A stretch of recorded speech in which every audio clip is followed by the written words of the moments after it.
I Oh. tell everybody that we're limiting it to 3 standing ovations because anything more than that is just. Can we do the wave? Come on, Jenna. Oh, sorry. Hey, he's a Cowboys fan. Were you there yesterday? Wait, no, we got to stop it. The wave is just. Woo! That's a way to start. See what everybody's missing out on? Right. The wave. The Cowboys won. That's the what we water were starts doing, right? receding, right? Yeah. All right. Well, I'm excited to introduce Mr. Jeff Crilley, good friend for a long, long time. I used to sit at his table many, many years, 2007 actually, collect money for what was it, movie?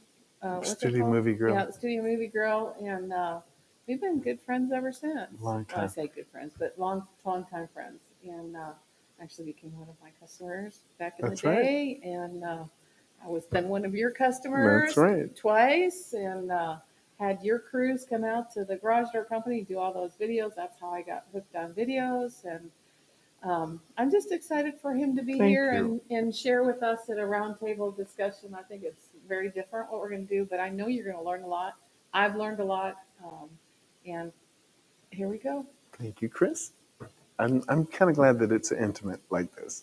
I mean, I believe the people who are here are supposed to be here, and it wasn't supposed to be 100 people. It was supposed to be the people right here, right now. So I was a TV reporter for 25 years, Lansing, Omaha, Minneapolis, Dallas. I loved the news business, never thought about leaving the news business. I wrote a book in 2002 while still a TV reporter. It was called Free Publicity, a TV Reporter Shares the Secrets for Getting Covered on the News. So it was a little do-it-yourself PR book, never intended to leave TV news. And I started this blistering pace of 300 speeches a year for 6 straight years. Breakfast speech, lunch speech, go to work at Fox 4. Breakfast speech, lunch speech, go to work at Fox 4. I sold 70,000 copies of a little $10 book, and my business was born because it's a do-it-yourself book. So people are trying to hire me. They're like, I can buy your little $10 book, but I'm not going to call Fox or CNN. Can I just hire you? I'd say, no, I can't take your money. I'm on TV. I'll just give you free advice. So I'd give them free advice, and next thing you know, they'd say, Crilley, do you get the Sunday Dallas Morning News? Go out and go in your driveway and see who's on the front page of the Sunday Dallas Morning News. And I'd see somebody that I'd give them free advice to, and I'm like, I'm pretty good at this PR stuff. better than all the people who are pitching me stories, right?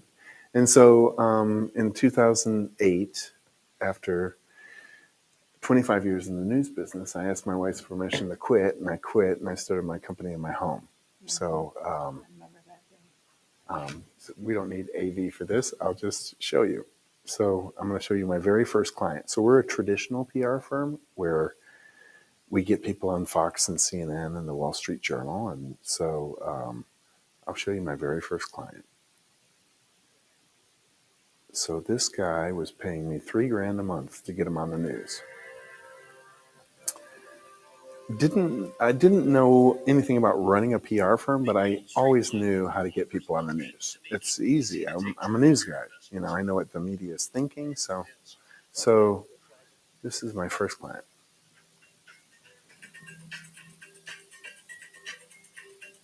Right now, there's a lot more questions than answers. Clint David is a Dallas attorney. Dallas attorney Clint David. He's attorney Clint David. Lawyer Clinton David says the landmark ruling could have a major impact in Dallas. It completely changes how the So I'm going to pot this down and tell you about it. So I'm a pleaser. My father's a minister. I'm a middle child. My love language is words of affirmation.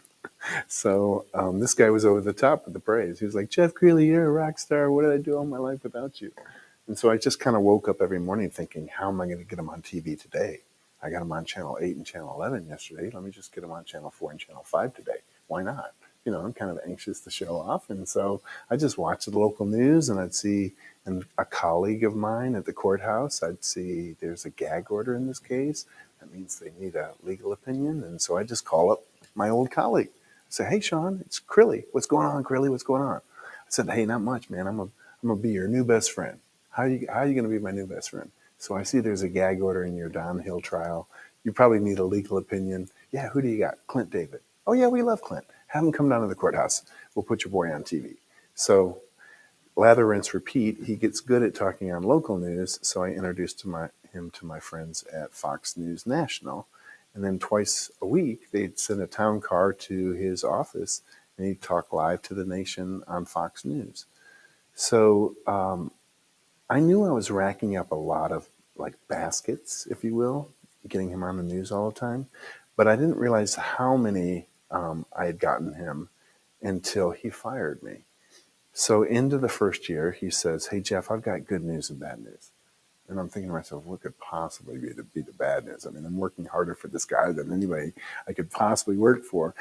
And I said, "So what's the good news? Let's start with the good news." He says, "Dude, you got me 500 media placements last year, 500. Probably could have been 700, but I had a firm to run, had to turn some down." I'm like, "What's the bad news?" He says, "Dude, I don't need you anymore. They call me direct." And I'm such a pleaser, I didn't even hear I got fired. I heard the opposite. I mean, what PR firm gets let go because they did too good a job? So I said, "Man, I want to hear that every day for the rest of my life." So the only way to hear that every day for the rest of my life is to take on clients that I can make deliriously happy. And my version of deliriously happy is 30 placements in 30 days. I've actually discovered that anything more than 30 and the client starts to get annoyed with you. Like, stop it.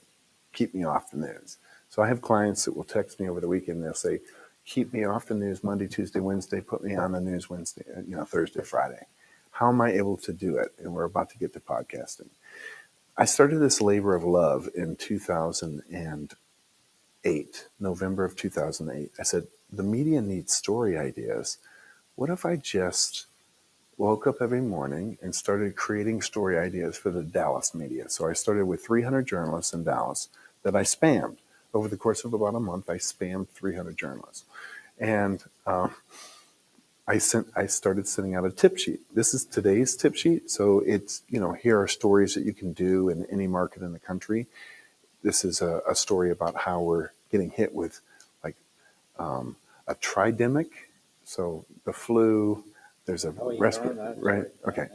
So in my daily newsletter, which now goes out to 27,000 journalists, I just spammed 26,000 journalists over the last 14 years. I haven't missed a day in 14 years, not Christmas Day, not New Year's Day for 14 years. No, really? Yeah.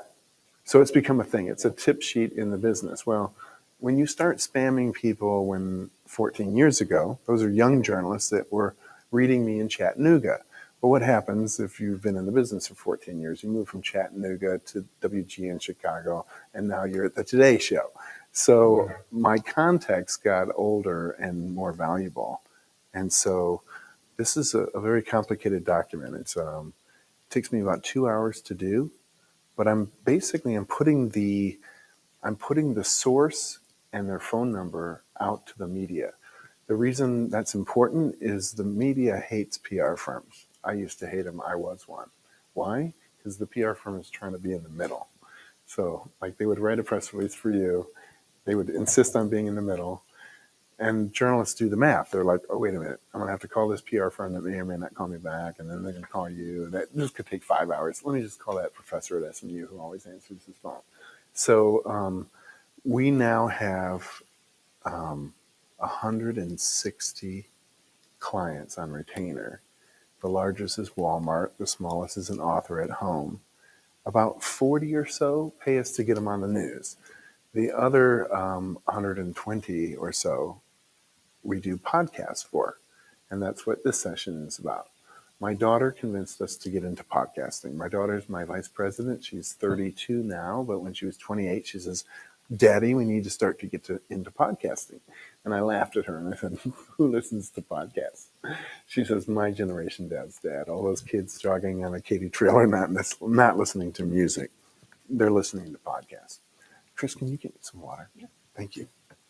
Doesn't have to be anything fancy. So I gave her my credit card. I said, "Don't go crazy." And so she spends $2,000 on little GoPros, nothing fancy. There was no lighting, so we all look like this with the raccoon eyes. But I discovered that people are hams. So Explain. I kind of, in addition to doing my daily emails, I give tours. So I was giving tours in our modest PR. So when we started this PR or this podcast division, we had 2,200 square feet. We now have 8,000 square feet of studios. But in this 2,200 square feet office, there was one little room, no bigger than this table, where we did podcasts. So I would do tours of our PR firm, and I would point to the television set on the wall. I'd say, "We can get you on Fox. We can get you on CNN." They'd say, "You got like a radio studio?" I said, "Yeah, we got a little radio studio. We can get you on Fox. We can get you on." And they're like, "No, let me see your radio studio." And so I taught my producers how to do the puppy dog close. So the puppy dog close is, "Here, little girl, please pet this puppy dog." And pretty soon it's, "Daddy, buy me this puppy dog." So at this time, did you come see our early podcasts with the headphones and stuff? So we had headphones, and when you hear yourself, perfect audio, it's kind of intoxicating. Like if you hear yourself in headphones, yeah, it's like, wow, I've never heard my voice that rich. So I would sit them down and I'd say, "Okay, yeah, we have podcasts. If you were to do a podcast show, what would your podcast be about?" He says, "Oh, I don't know." "So you're a lawyer, you want to talk about law?" He says, "No, I hate the law." I said, "Okay, what are you passionate about?" "I love classic cars." I was like, "Cool. How about let's do a car show?"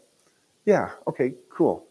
What should we call the show?" He says, "I don't care." I said, "How about the car show?" He says, "I like it." I said, "How about, do you like that Get Your Motor Run?" And they're like, "Yeah, I love that song." So I nod at the producer, and by this point, he's already queued up the Get Your Motor Running. And then he'd do his big voice announcer. You'd hear "Get Your Motor Run." And now you're listening to the car show. And here's your host, Joe Blow. Take it away, Joe. He says, "Welcome back. This week we're talking about the classic Corvette." And guys, you know what I'm talking about. We're talking about the 1960. And I'm like, where'd this guy come from? Like, how did he have a show in him? I mean, we just put him on the spot. I was like, light bulb. Everybody grows up now in front of a camera. People have egos. Instead of being the guest, they actually want to be the host. So I said, what would happen if I spent some money? So let me just show it on my phone so you don't have to get up. So I spent $1.5 million on television studios. And so now my studios are nicer than they're nicer than anything in Dallas. I don't even compete with local Dallas TV anymore. I'm now I have my eye on Good Morning America. And the only thing Good Morning America has that I don't have is, Rockefeller Center and people on the street. We use the highway as kind of our Rockefeller Center. I discovered that there's something really interesting about traffic. So each studio has a little nickname. So this is a big anchor desk, and that's LBJ Freeway. So some people like sit on the anchor desk, and it has some gravitas. This studio we nicknamed Oprah. You can fit 50 people in it. 50 people clapping looks like 500 people clapping. You'll see Ted Nugent here in a second. So this little division that my daughter inspired, now 120 plus shows, to the point when I walk down the hallway, I've disciplined myself. I don't know all the clients anymore. I'm sorry. Yeah. You say traffic? You mean actual Car traffic. Yeah. So we're now on the 7th floor of Lincoln Center, which overlooks LBJ Freeway. And like today was rainy, and this was the first time I really got to see our studios in a rainy situation, and it's still like great because their headlights come on. So the reason I'm passionate about this is we're really good at getting people on Fox and CNN, but because I'm a pleaser, I hate it when the client says, "Okay, yeah, you got me on Good Morning Texas. That was great, Jeff," but they only gave me 3 minutes. And I'm like, I can't. That's not my store. That's not my candy store. I can't help you. Now we can take that very same client and say, screw Channel 8. Become Channel 8. Yeah. Interview anybody you want. Do your show. Not the show that Channel 8 wants you to do. The show that you want to do. So like if you went to Channel 8 right now and said, "Hey, I'd like a half-hour show. My budget is $500. They would laugh at you. So we're producing, full-blown TV shows for $500. How do I make money on that? On a $500 show, I might make $100. It's not a big cash cow for me. The money is in my newsletter, because all it takes is me at home getting up every morning at 5 to make that thing work, and 40 different clients paying me $3,000 or $4,000 a month. You can do the math. Just me alone makes the company work, but it's the studios make it glamorous. Okay. So let's talk about why I do a podcast. Some people do a podcast to be a thought leader. I mean, who has a television show other than somebody who rose to the top of their industry and now they have a television show? Thought leadership is a good reason to do a show. People will assign that to you regardless of whether it's true or not. You become a power broker in a sense. If you own a space, you become a thought leader. So of the 120 shows we do, the weirdest one we're doing right now is called the Weed and Whiskey Show. And so That would work in Denver. Oh yeah. So- Casey Early, right? Yeah. So the guy comes into our studios and he says, "We want to do a weed and whiskey show." And I said, "Look, okay, I don't mind the whiskey, but you can't be smoking dope in my studios." He says, "No, we won't smoke dope." And I said, "Okay, so what are you trying to do?" He says, "So I'm trying to bring some professionalism to my industry, because my industry still is pretty mom and pop. If you go to like a cannabis convention, it's still a lot of mom and pop head shops. But if you did your show from an anchor desk with the gravitas of an anchor desk, now you're bringing some thought leadership to this cannabis industry." And I just had another meeting with them last week when we kind of talked about strategy. I said, "Start making money off of this show, dude. Go to the cannabis conventions and look up. Look at the biggest booth. The biggest booth, some of these guys are paying, 50, 60, 70, $100,000 to buy a booth.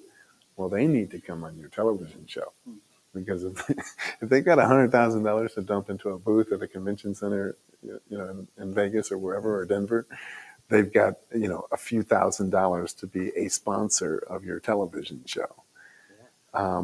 There's a cannabis magazine. I don't know what it's called. Look for the full page ads. Don't read the articles. Who's buying the full page ads? Because anybody who's dumping full page advertising into a cannabis magazine would be a wonderful sponsor for your show. So the thing I'm most passionate about is how to turn a show into money.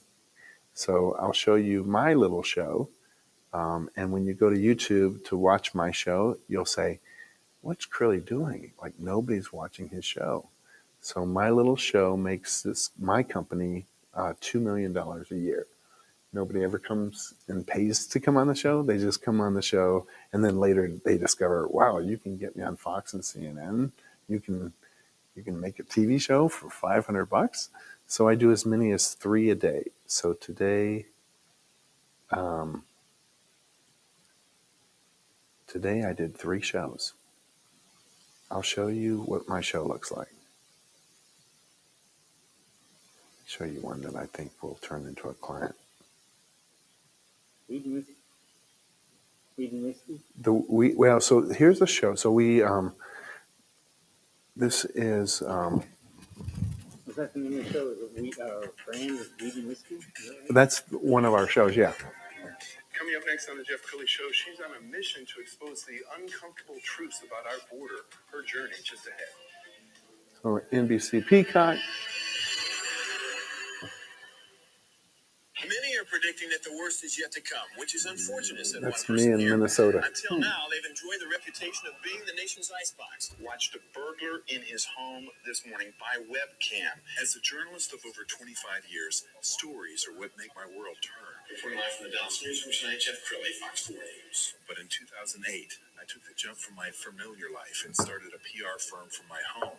We're talking about anyone with a camcorder like the one I'm using becomes a television network. We started slowly growing the company, and we now have over 100 clients, and we've branched into the world of live digital broadcasting. I now own 8 different TV studios and have a huge team, and the stories that I now get to share are sometimes the most important of my life.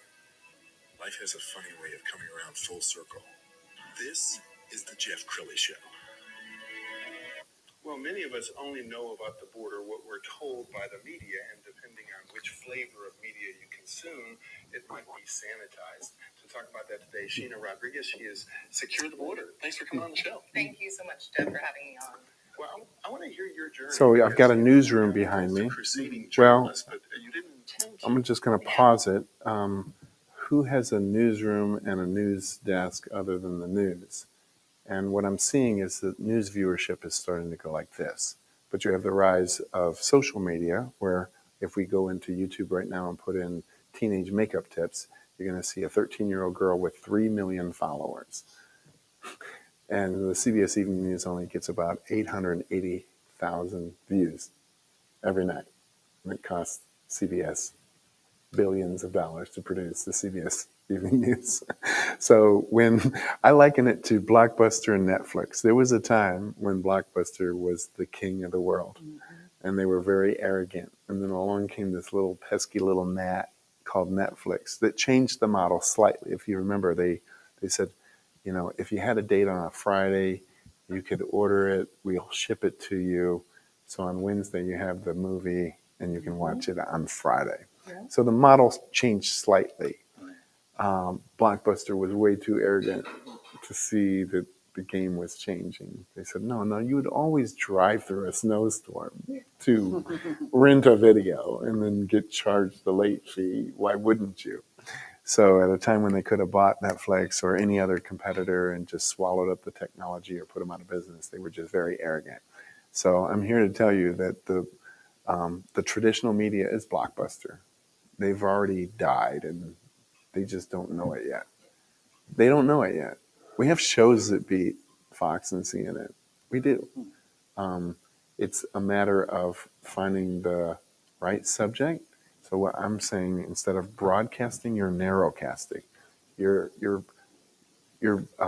finding a niche. You know, get rich in your niche. So in this cannabis show, if the guy does it right, he becomes the television network of the cannabis industry. In fact, I challenged him. I said, I want you to think bigger, because you had Oprah, who had a television show and used to work for somebody else. And then she owned the show. And then she owned a magazine. And then she owned a network. I said, man, start a 24-hour cannabis network. Start it. I mean, the flagship show is you on the anchor desk, but now you start greenlighting other shows. I think we could probably run 20 or 30 different networks out of our studios. Should talk to Mallory Paterno. Yeah. Crossing divides, man. Sorry. So no, but like anybody under 30, if you asked anybody under 30, hey, you need to watch my TV show, they would not say what channel is it on. That's something their dad or grandma would say. They would say, how does it get to my rectangle? I don't care how it got to the rectangle. It doesn't have to have come from CNN or Fox. So we're going to continue to play the game of getting people on CNN and Fox as long as the media still matters. And right now, it's a badge. It's a good housekeeping seal of approval. If they come to your website and you say Fox, CNN, Wall Street Journal, okay, you must be credible. That's all it is. So we have clients, of those 30 media placements that we get in a month, some of them are radio stations outside of Dallas. So I'd say about 80% of our clients are in Dallas and 20% are outside of Dallas. So if we have an attorney who's on WGN in Chicago, the Dallas attorney might say, why'd you put me on WGN Chicago? I don't have a single person in Chicago. But if we take it, we turn it into an asset and we push it out through social media, now all of a sudden all their friends see, oh, wow, you were on WGN Chicago? That's like a powerhouse station. Social reinforcement. Social reinforcement. And does that build the social following? It does. For validation? And you guys are SEO people. A lot of these, when a station is nice enough to put a link from their site to your site, that's gold. So that's why stuff stays around. If you ever have a client who has a reputation management problem because they were arrested and their mugshot is still the first result. The tough smart hammer stopped being smart and they were the tough hammer. Jim Adler? Yeah. So, I mean, news coverage is like a boat anchor on page one. and for better or for worse. So an SEO firm told me, man, you're creating backlinks from news organizations to client websites. Man, you should market to the SEO organizations, I right? had to do some reputation management for some clients back in the day, and I told them, like, there's no way that I can be even these local channels. Like, Google sees them as so much more authoritative, and so my advice to leadership is always turn this down. It's not SEO work, it's PR work. You need a PR firm. Right. And the secret is getting enough good stuff and letting the bad stuff drift down due to lack of interest. So I always tell clients, don't click on it. Don't give it any more authority. Yeah. Don't give it any weight. You know what it says. So, and then this is a happy accident, but, when my daughter started this division, we couldn't call the division Real News Public Relations. That doesn't sound like a channel. So I came in one day to work and I saw these 4 letters. It said RNCN. And I turned to Sarah. I said, what is RNCN? She says, the Real News Communications Network, Dad. I was like, I like it. 4 letters, WKRP. It sounds like a thing. Let's keep it. So if it looks like a duck, quacks like a duck, must be a duck. Google thinks we're a news organization. So I can show you our clients on Fox and CNN and a show that we produced out of our network, and they live side by side on the images on Google. And so I think I got lucky because Google doesn't have a chance to look at every single piece of content that comes along, but they just say, or the body of work coming out of this Real News Communications Network, it's anchor desks, it's newsrooms, it's thousands and thousands of shows that are not terribly controversial. Must be a news network. So anyway, we're creating front page results for our clients. Let's turn this into how you could benefit from a show. You started to do video work and you hired a production company, and he's got some great video work saying this is who we are and this is what we do. I would suggest that you do a show as a business development tool. As Chris pointed out, you have Tylenol, people have headaches, but they don't know that they need your Tylenol. So I have this theory that if you show somebody a blemish, they can't unsee it. So, like, I would invite. I mean, you're at a cocktail party. I've got the best pickup line ever. Come on my television show. It's the best pickup line ever. Everybody comes on my television show, and later they end up hiring me. So you're at a cocktail party in Denver, and you run into somebody who desperately needs you. And you've met this person 1,000 times before because you've done work for their competitors. You invite them on your television show to talk about them. I would go straight to the CEO. Don't mess with any other C-suiters because you want the decision maker to, sell one person, not 2 people. So you're selling the CEO to push it down. Not a line that works with everyone, but he's got that. Yeah. No, but I hate 2 sales. I mean, I just sold the head of marketing who then needs to sell the CEO. And then, okay, so I'm just sell the CEO. So then you invite the CEO on the show to talk about his or her favorite subject, which is them.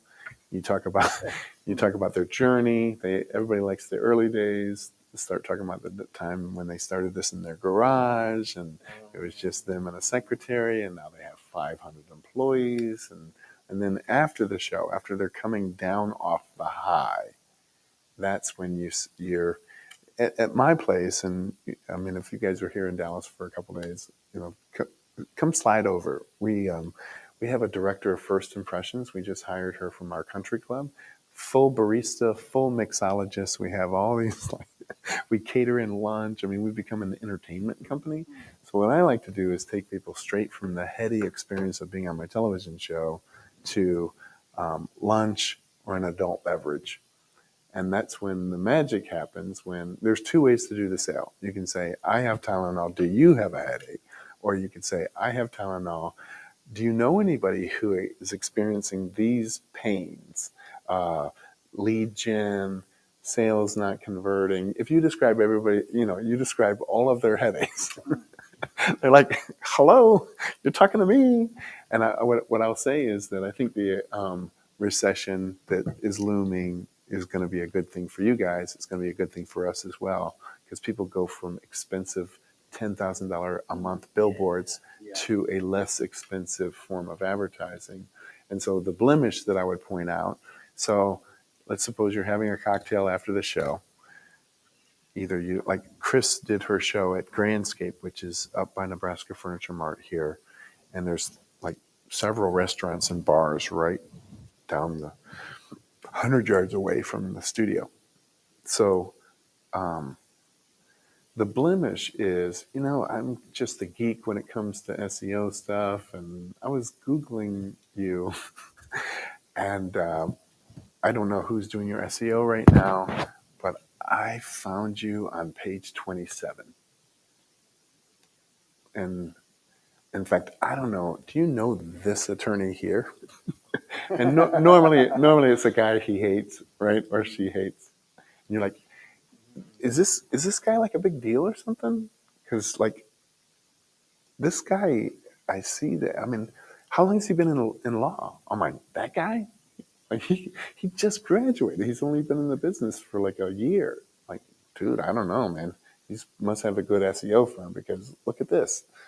He's getting so much traffic that you're not getting. And then I would just go into story time. So we had a client who, and you know these stories, and 300%, 500%, whatever you want to say.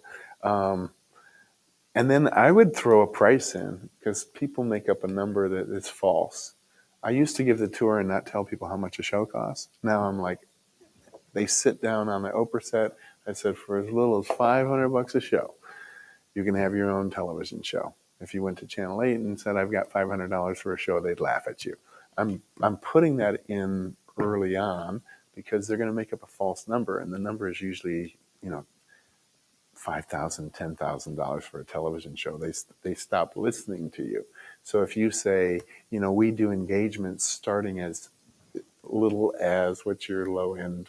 Like 2,500. Yeah. As little as $2,500 a month can get you started, all the way up to our platinum package. Yeah. What I'm doing now is saying, we have different packages: crawl, walk, run, sprint. Let me describe crawl. Crawl is a television show, $500 a show. You're in business, $2,000 a month. If you want to add in the media, that's an additional $3,000. So it's a $5,000 package. And then run and sprint. Run is videography work, like the video that you showed me. One video a month. And then sprint is adding in SEO, and we do SEO light. Nothing like you guys do, but SEO light. We have a guy in Canada.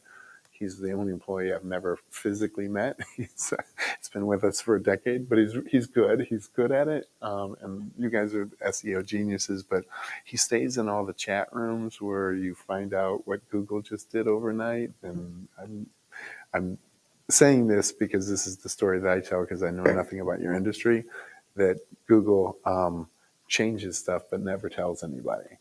And so there are these chat rooms where people say, hey, my brother-in-law works for Google, and he tells me that they're doing this, or they're thinking about doing this. So if you're still doing this, stop doing this, blah, blah, blah.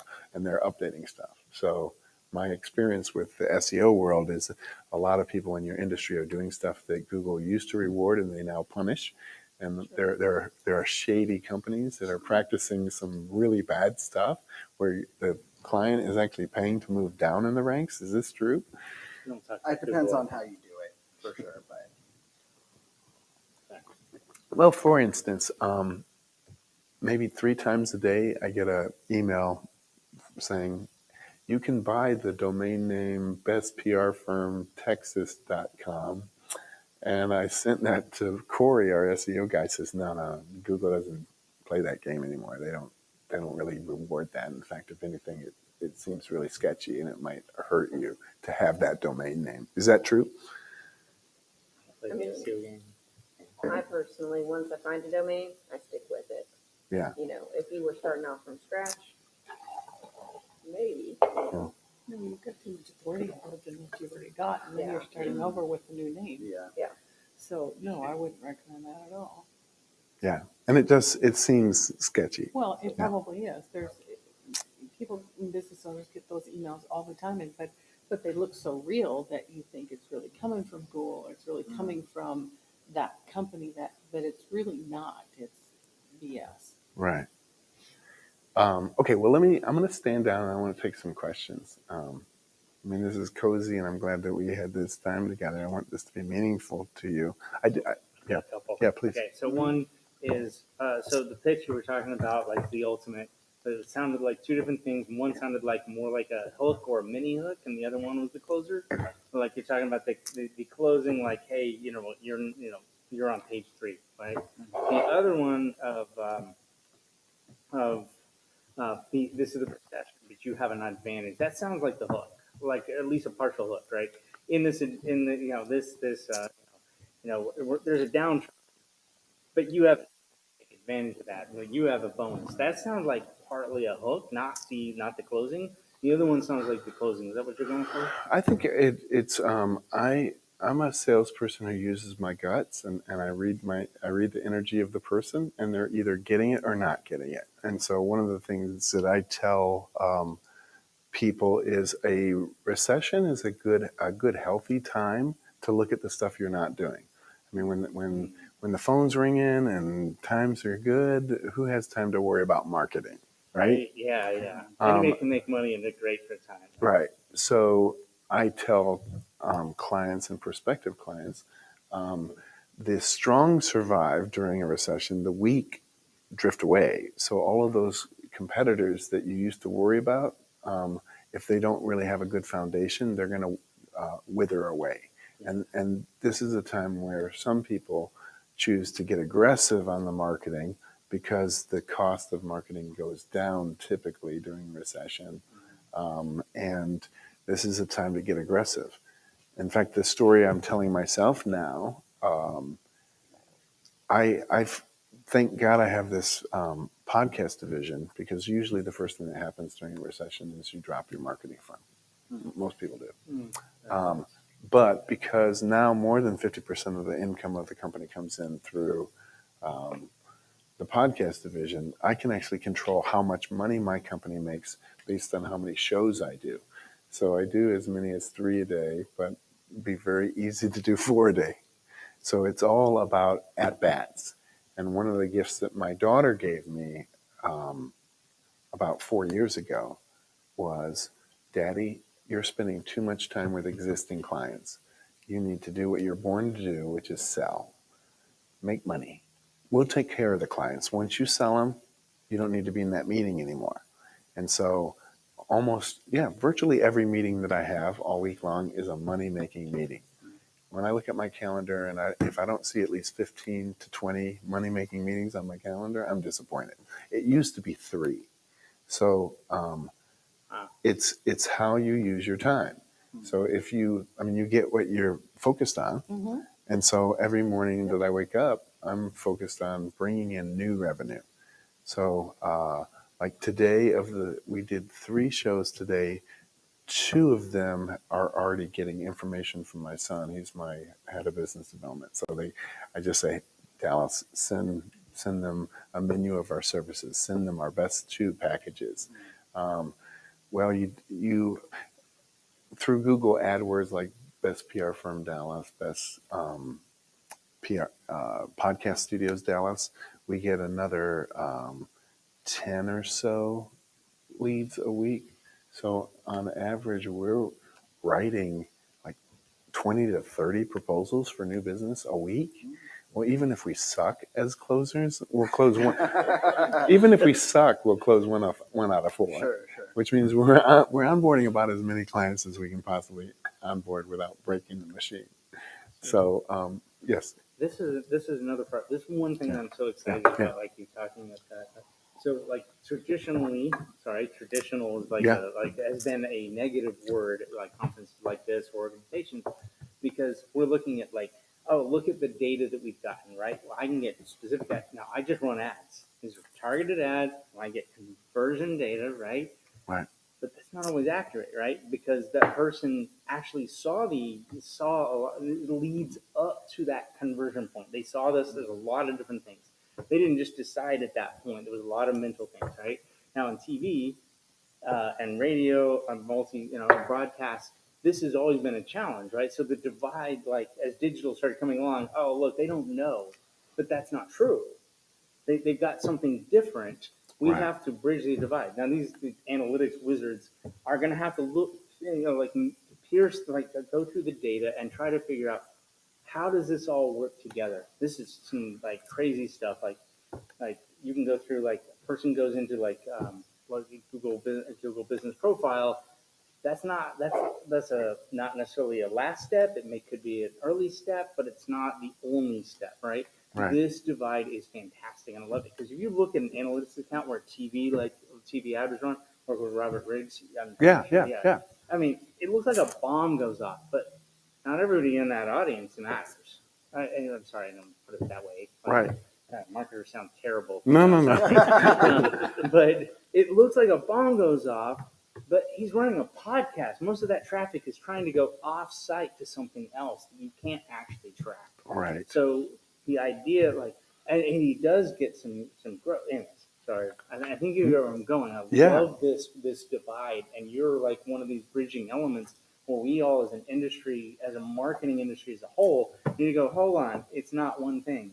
That idea doesn't work when we know it. Right. Well, here's another tip. This is how you find money, and this is how you find people who need to come on your show. Look at billboards.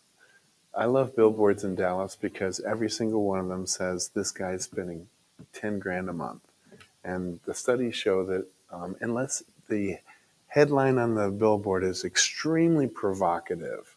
Like I know there was a billboard, it was taken out by an AC company, and the billboard says, "Your wife is hot." All over the place still. Yeah. Right? And I found myself looking at it even though I know it's there. I've read it 100 times, but I look at it because the headline's provocative. But most billboards, you look at once, you understand, okay, there's like a life insurance guy or something over there. And then it's a tree or a building, you never look at it again. So my experience with paid advertising like that is if you ask the person, how many leads are you getting from that billboard? Most of them will say some version of like, I don't know. Yeah. Well, during a recession, that's a good time to say, okay, look, I saw 3 of those billboards on my way into work. So what are you dropping, 30 grand a month? Well, actually it's 50 grand a month because I got a couple on Stemmons. Okay, we'll just peel off a little bit of that. Drop one of the billboards. Oh, yeah. For 10 grand, you'd be amazed what So we then could. you have them do a show. Well, I'm talking about you invite the billboard guy Yeah. on your television show, and in the after meeting, say, one of the reasons why I invited you on is that I keep seeing your billboards. You're, one of the most famous personal injury attorneys in Dallas. Okay. Really impressed with what you're doing there, and then you're pointing out a blemish, like. My company, my SEO company, is really good at tracking leads. So tell me about how many leads you get from your billboards. And when you put a guy like that on the spot, they're going to give you an answer that's not acceptable. Like, okay, wait a minute. So do you have a receptionist who says, how did you hear about us? I mean, do you not know how many leads you get from the billboard? And then I would throw out, well, studies show that after you see a billboard twice, it becomes a tree or a building. So I would question how many of those billboards are actually. Just like Well, they say that 57% of all facts are made up on the spot.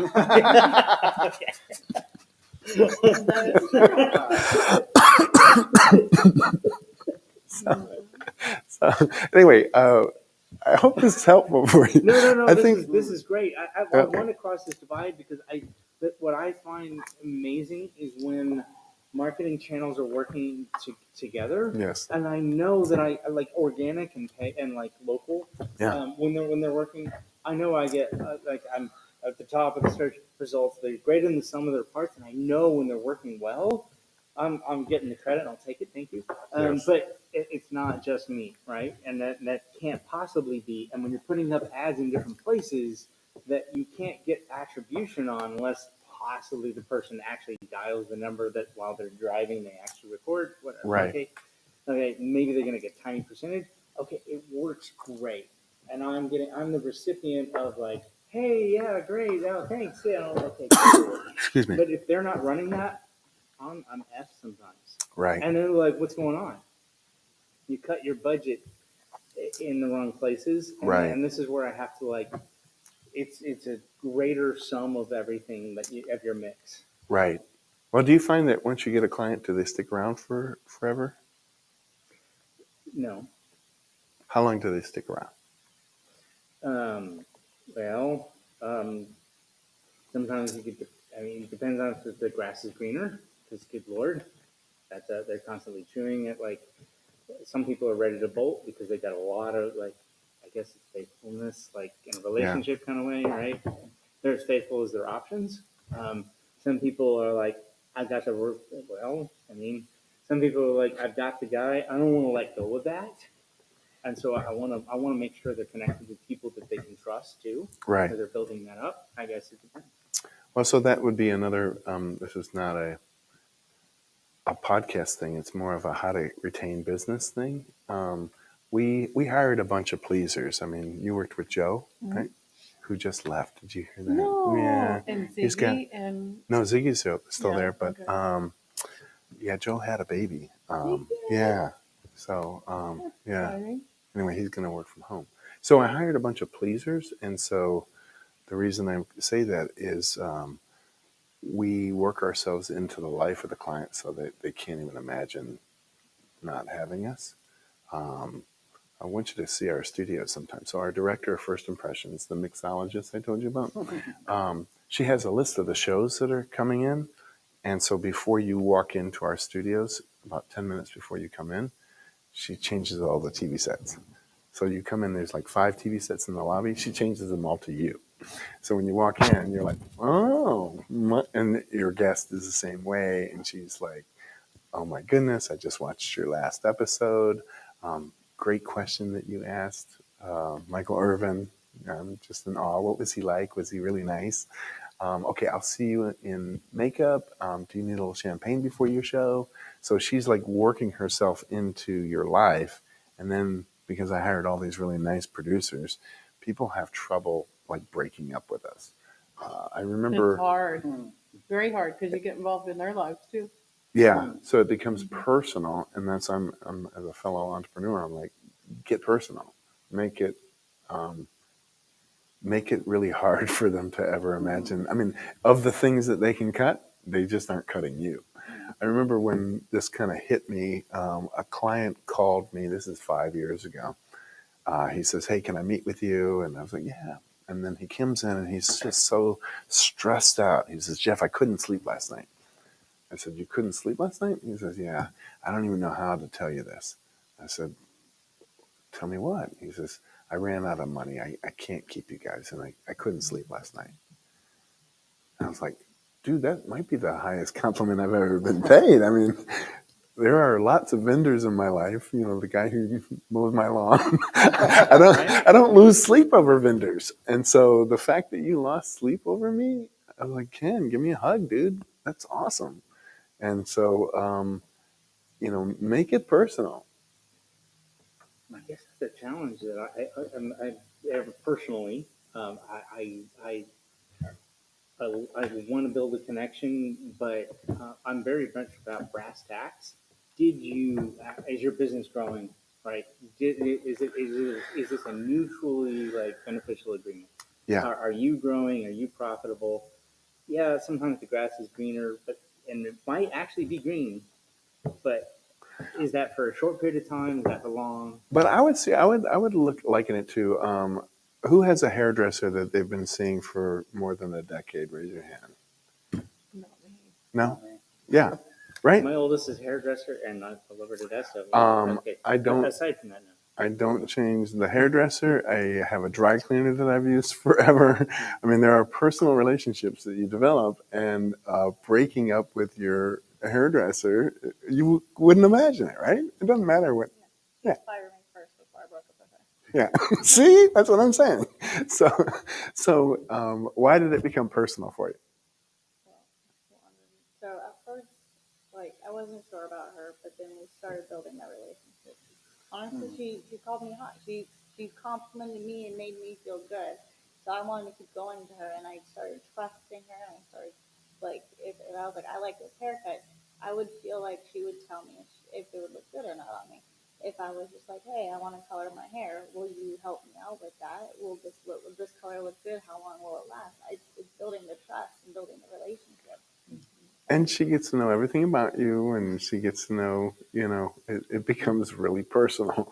So you were saying you do mostly sales now. Do you train your staff on how to develop that relationship with people and So, continue it um, after you start it? it's more of I just hired really super nice people, and we train. We hire for attitude, and we train for skill, and that was an epiphany for me because at least twice in the history of my company, I got bullied into. I was the owner, and I could fire this person anytime I wanted to, but I was bullied inside my own company twice because I'm a nice guy, and so. Like that same thing. Yeah. Yeah. So we have like a zero negativity policy, and now wisely, what I've done is I became the owner instead of the operator, and so I get to own the thing. My daughter and my head of operations, Josh, runs the thing, and with employees who start to act up, we do pretty much like a 1 strike, 2 strike, 3 strikes, you're out. I'll tell you kind of a fun story. So I don't hire and I don't fire. I don't choose to. It's I spend time on stuff that I want to spend time on, and so there was a guy who was our early bird because we get people on the radio starting early in the morning, starting at 6 a.m. They're on the radio all over the country, and somebody has to record those. So we had a guy who was recording those every morning, but we have security cameras, so we see when he comes in. He was oversleeping. He was showing up at 6:45. He got written up several times. He was on maybe strike 5. And I was aware that he was in trouble. But I give tours, as I'm going around our little newsroom. I was like, hey, meet, Joe, our early bird. He gets in. Joe, tell everybody what you do and what have you been working on today. So I have this little routine where employees talk to the prospective client on what they do for a living. So I just had this employee do this tour. I come in the next day. The next day is a Thursday. It was a Wednesday when I was giving this tour. I came in on Thursday and I said, we'll call him Joe. Where's Joe? And Josh says, we fired Joe. I said, we fired Joe? And he says, yeah. On a Wednesday? He says, yeah. I said, nobody fires anybody on a Wednesday. You don't fire him on a Wednesday. You fire him on a Friday. He says, yeah, he was on 5 strikes. I was like, yeah, but wow, that's kind of cold blooded. And he says, I mean, we just, he was not performing, and we call it a Thank God It's Monday company because we have a really cool vibe. And this guy didn't fit, and we got rid of him. And as I started to process that, I said, wow, we fired a dude on a Wednesday. I kind of like that. I kind of like that from a standpoint of it's a privilege to work here, and if you're sleeping in and not doing your job, you can be fired on a Wednesday. So the reason I say that to you guys is I created this really kind of nirvana, like happy place where people laugh. Like I'm in one conference room. We've got catering that comes in, so they all get together in the other conference room and they laugh and they talk about their boyfriend and their girlfriend. And so it's a happy company, but they also know that it can get fired on a Wednesday if they have too many strikes. And the danger of keeping around somebody who doesn't fit is it tells every other employee that you have permission to act up. And so I call our team a SWAT team. And, the other PR firms are the mall cops, and we're the SWAT team. We're going to, it's a privilege to be on the SWAT team. Not everybody who suits up for DPD gets to be on the SWAT team. So if I'm sharing that little story for you because a company is only as good as its team. And so I love it now where people are complimenting me for stuff that we did that I had I didn't touch it. I have no idea what we did. And I love it that I'm getting compliments for something that my team did. Instead of, it was me. I Yeah. was in the agency many years ago, like a decade ago, and I just relating like there was a tale of two times. The first half of my time there, when people would get hired to work in another company, there was almost a celebration of, hey, people want our talent, and it was amazing, and the energy was palpable. We felt special being part of it. The second half of that time is different. The conversation was lucky. You got out. Oh, wow. That was it was like, I'm not Was going to go it into more was it a detail. bad boss, or what caused it? It was, Yeah. there was a lot more to it. I'm not going to Yeah. get into it, but, Yeah. but that, I can see where the conversation and the narrative makes such a difference. Anyway. Yeah. And you built up that narrative. Thank you. Going back to the TV thing. Yeah. I love the idea. So if you look at any Super Bowl commercial, like any small businesses who are smaller businesses who are trying to buy into the Super Bowl commercial, it's stupid traffic. I mean, in the bad way. The dollar for traffic is okay. Most of the time, smaller companies, half the time they're crashing their website, so they can't support the traffic. Oh, is that true? Oh yeah, oh my God, yes. I've watched it, like Sleeping Baby. It was stupid. They crashed their website that night, and they bulked up their traffic 10 times as much, and they couldn't support it. Right, a lot of traffic, but dollar for dollar, and I've seen multiple companies. They couldn't support the traffic that was coming in, but it didn't matter. There was no way they could make the profit if they were looking at the traffic that came to their website. Now that's a question, right? How many eyeballs? Right.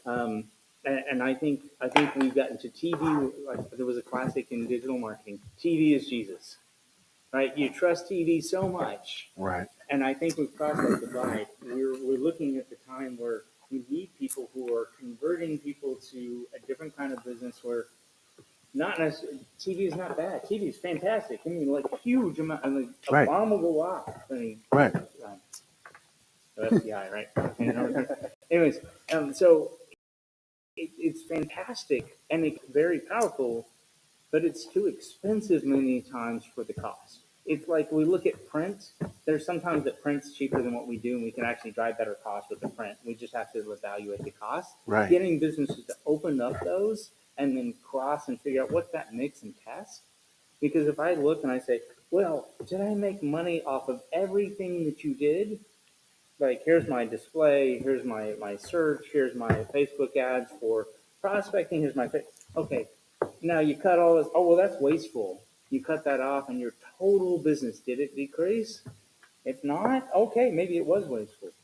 And that's the kind of questions that we need to start asking. It's what is our mix?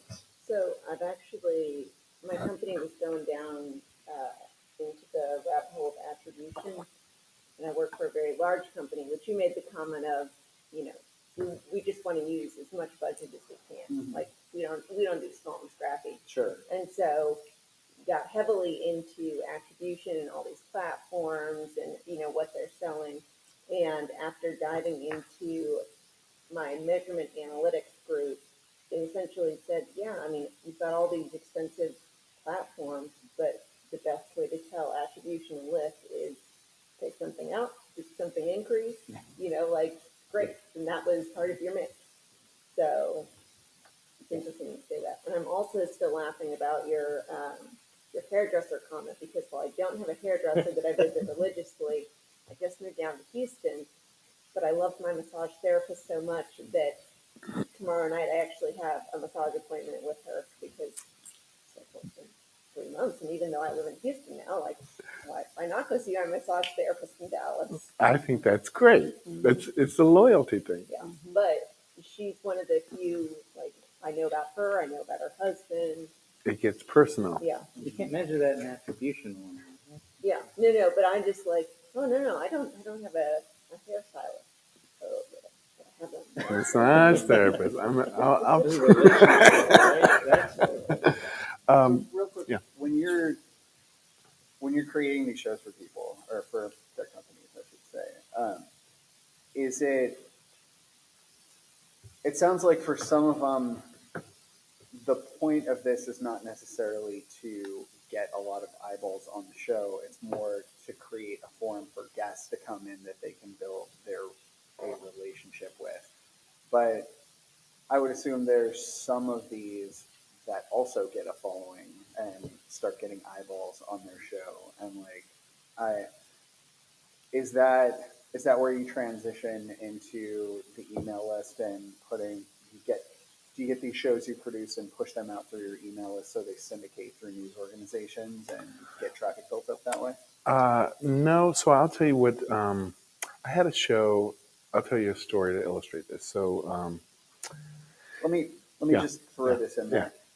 I would this is basically why I've been putting together a YouTube channel is so I can then invite marketing directors or clients that I would want to get to come be on the show and exactly like you're talking about. But I assume this is a more valuable thing for them if I have a, a number of subscribers. It's like so maybe not a large number of subscribers yet, but some sort of So audience that I can point to that you're going to get some sort of exposure. I have 11,000, 12,000 fans on LinkedIn, which is where I get most of my views. And because we go LinkedIn Live, 11,000 phones vibrate sometimes 3 times a day. And it says Jeff Crilley is live. I do. Do you get them? Yeah. Okay. Which I love because, number one, if that happens 3 times a day to you, I'm always top of mind for podcasting. I'm always top of mind for marketing with 11,000 people. So my discovery about my own show is I don't get a lot of questions about how many people watch it. I don't. If I do, I'll say, I've got 11,000 people on LinkedIn who get it, and then they don't ask any other questions. It's the quality of the studios that gets them in. And then anytime I really want to boost something or amplify something, we use Facebook just because Facebook is so inexpensive. So I'll tell you a quick little story. So my wife is head of marketing for Highland Park Village, which is like the Rodeo Drive of Dallas. And she came home one day with these Ted Lasso biscuits. Do you guys watch Ted Lasso? Oh, yeah. So I was obsessed. I'm obsessed with the show, and so I invited the Ted Lasso lady, the biscuit lady, on my show. So here I'll just show you the beginning. Well, I have to admit, I'm a huge fan of the Emmy Award-winning show Ted Lasso.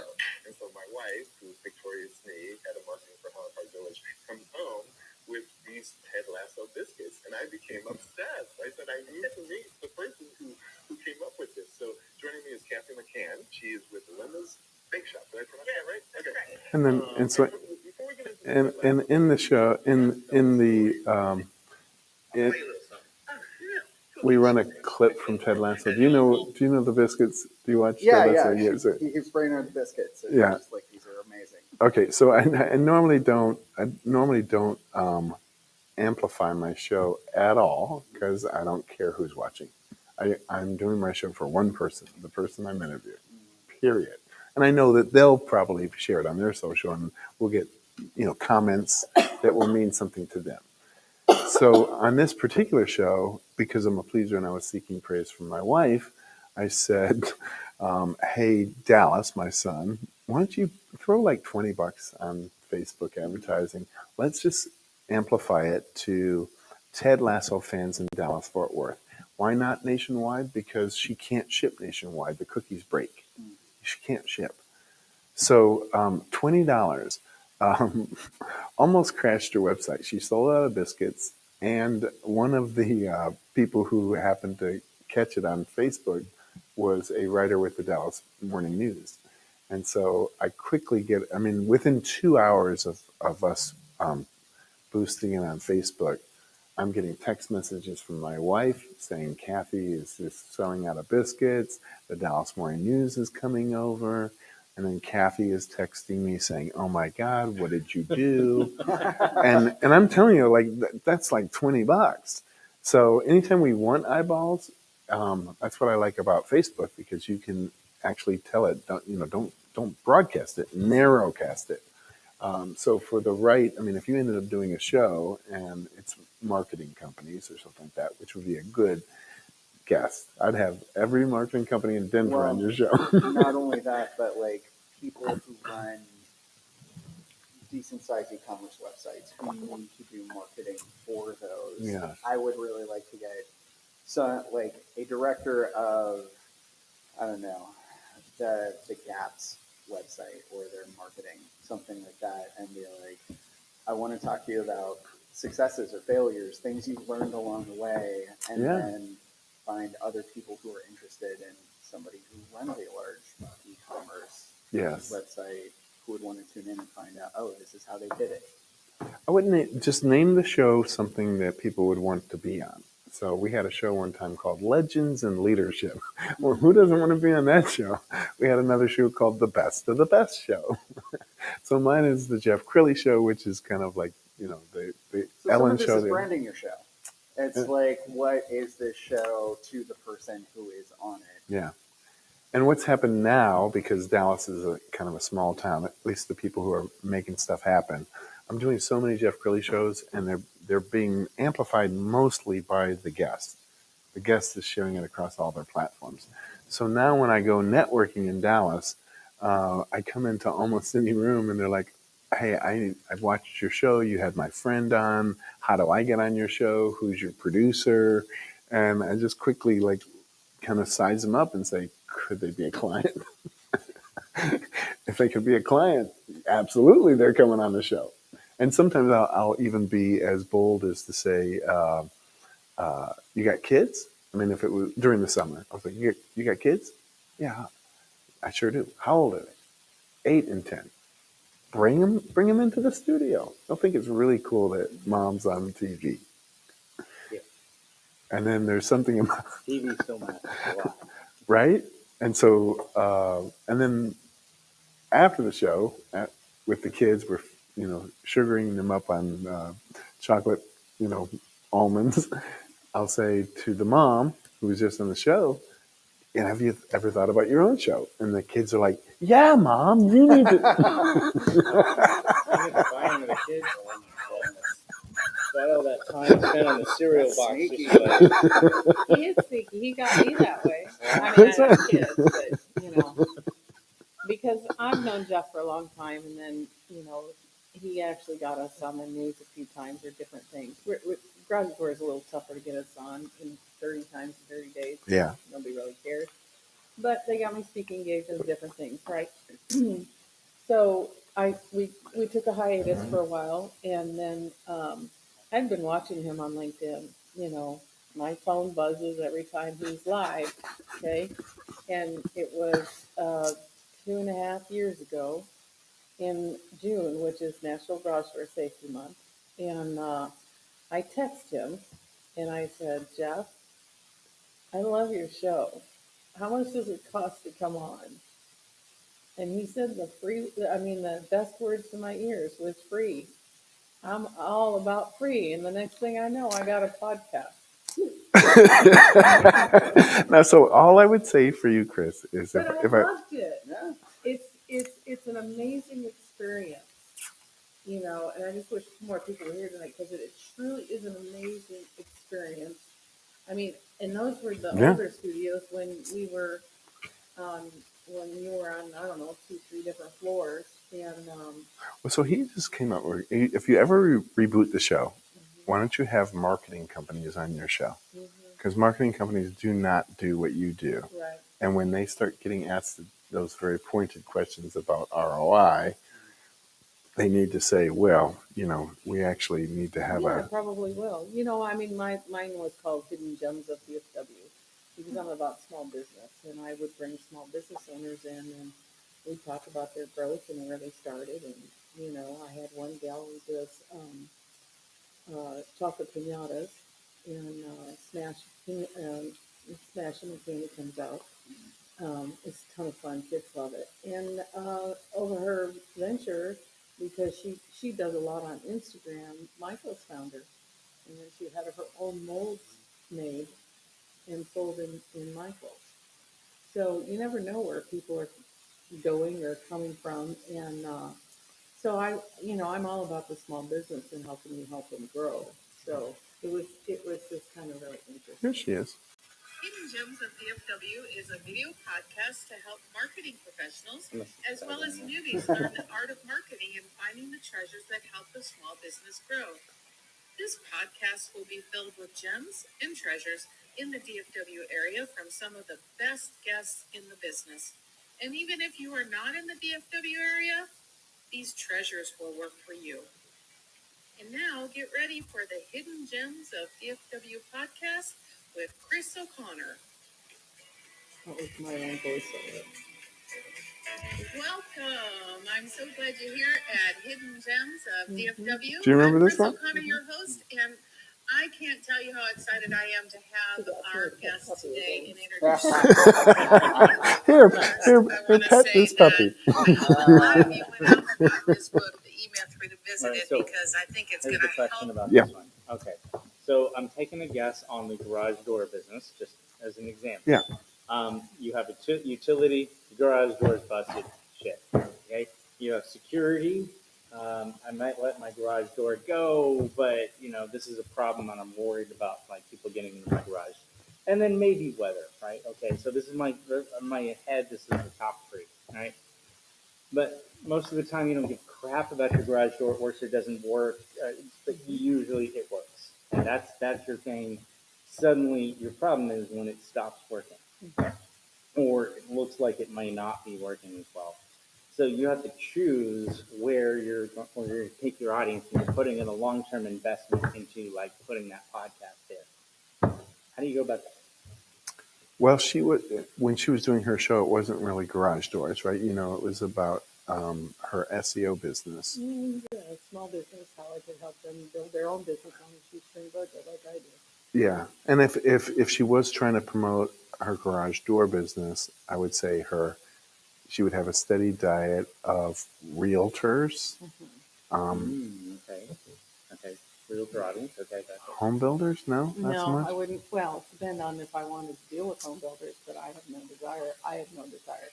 It's not an Yeah. area you want to be in, honestly. Mm. But Home realtor- inspectors. Yeah, home inspectors. I mean, Yes. people Can't tell who. you how many doors we fixed because home inspectors broke them. Oh, is that right? Oh my Really? God, yeah. Wow. Oh my God, yeah. So, there's a lot of home inspectors out there that don't know how to do safety tests, and there's a system to do the safety tests, and a lot of these guys would throw the doors off track. Or one time, it just was a coincidence, really, but it's funny. It's not funny to him because he ended up buying a new garage door. But the spring broke while I was testing the door, and so everything went flying, the door included, and crushed the bottom two panels. So It wasn't human, is it? That's good. no, Silver lining. but they do a lot of things. Because they're not that experienced. Inspectors I had found over the years had either little or no experience. They knew one thing about a home, but they knew nothing else. And so they're kind of, as my ex used to call them, they're a jack of all trades, master of none. And a lot of home inspectors actually can lose the deal for the real estate agent because they fail something that shouldn't have been failed. So, on garage doors, there's a handle, right, that you can turn outside or inside. Yeah. Okay, well, if you don't have the key, you're kind of screwed, right? So if somebody on the outside turned the handle and it would go through the locks and you didn't know it and you pushed the remote, the thing about people and their remotes is they keep pushing it. Okay, Yeah. because they're like, open, open, open, open, open, right? Yeah. Okay, well, that door is really trying to lift it, right? Well, what happens is those kind of bars aren't so super strong sometimes. And I'm giving you all kinds of ammunition here, Casey. I hope you're listening. And So what would happen is the door would go off track. Okay, well, there's a $300, $500 bill. I mean, it's a variety of different things that home inspectors can do. And I used to go into real estate offices and talk about this kind of stuff because you want to be careful with that, because now you've got a pissed off homeowner. You just ruined their garage door and they expect you to pay for it. Well, some will, some won't. But almost none of this is going to come back in attribution. Like, we're not going to see this in the data. This is an audience target. We're going to the long-term play, and it's going to eventually pay off. And so, like, you're looking at who are your long-term buyers, where are your problems, and you have to talk to a person who knows the industry and the experience really well. Yeah, and I mean, some real estate agents, I hate to say this about real estate agents, but I know I'm being recorded, but Fuck real estate. they're flighty. They're not loyal. They're not loyal, and they're a dime a dozen. And they want you to do things dirt cheap because they're real estate agents, and they're trying to sell the deal. So it doesn't always work. I'm so loyal. I still call Chris, and she hasn't worked in the garage door industry in 2 years. He does. He does. Who do I contact now? So how much time do you talk to the garage door person versus how much time do you talk to the real estate agency? The amount of time you deal with the person. It's like the spouse. Like, you spend so much of your time with the spouse. Why do most of your problems come about because of the spouse? Because that's the person who's like. Well, and in the industry also, in Texas especially, I don't know what it's like up north. I've been doing a lot of consulting lately, and it's interesting because they do things very differently up north. They actually park in their cars in the garages up north, and down here they don't. Their garages, you park. I know we parked our car always. Well, yeah, it snows. Yeah, right in the garage. Down here they use it as their basement. They fill it with all kinds of crap, and then they, or if it breaks, they just park in the driveway and walk around. It's not important. But up north, it's a very different story. They understand insulated doors, double steel back. Down here, it just goes right over their head. You have to really educate them. So, it's just different areas do different things.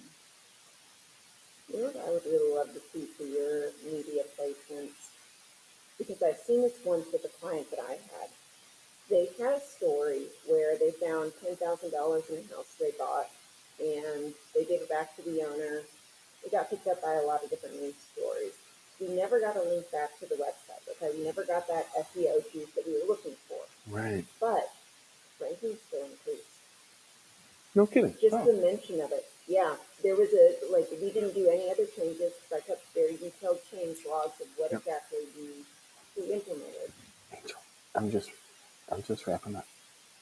Very specific and local specific. Hi, Yeah. Victoria. Okay, that.